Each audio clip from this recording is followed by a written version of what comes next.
Hi guys, selamat datang ke channel saya.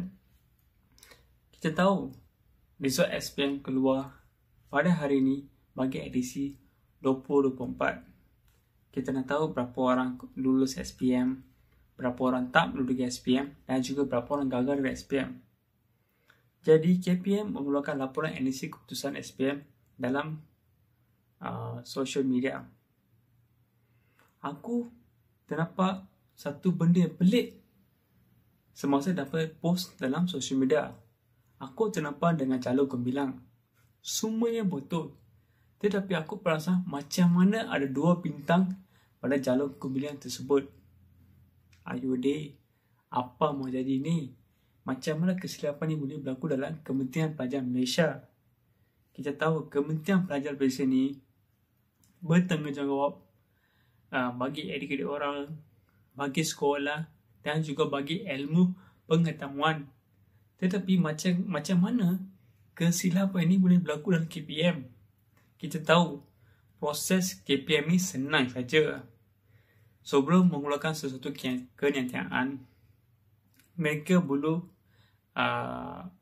bagi KPM pegawai tu cek semua benda sebelum mengeluarkan sesuatu benda. Tapi macam mana pegawai KPM tak tengok benda ni? Kita tahu zaman ni lah zaman teknologi AI. Kita nak pakai AI untuk semua benda. Buat kerja lah, buat cari benda lah, nak cari pengetahuan lah, buat editing lah, macam-macam. Tapi janganlah terlalu bergantung pada teknologi AI. Lebihkan pakai cara menu, kerana cara menu ni mengajak you dengan cara yang betul. Kalau kita pakai semua teknologi AI, kita tidak akan maju dalam pemikiran kita, kerana setiap kali kita nak cari sesuatu benda, kita nak pakai teknologi AI. Selepas isu ini viral dalam sosial media, KPM mengeluarkan kenyataan bahawa mereka akan mengambil tindakan serta-merta terhadap isu ini.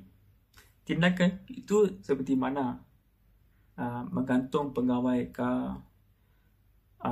suspend pegawai ke, atau mengambil tindakan berdasarkan undang-undang yang sedia ada.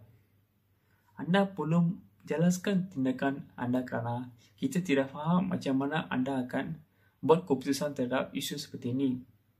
Anda kena tahu kita ini orang Malaysia perlu faham segi perundangan, kerana anda perlu menjelaskan isu ini, kerana isu ini amat serius terhadap negara kita. Kalau kita terlepas pandang pada isu ini akan berulang, kerana orang yang suka bawa kesilapan akan buat lagi demi kepentingan dia. Jadi saya berharap kepada KPM, tolong perincikan tindakan anda, kerana isu ini amat sensitif terhadap negara kita.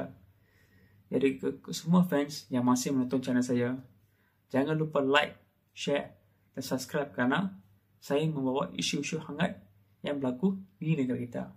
Sekian, terima kasih.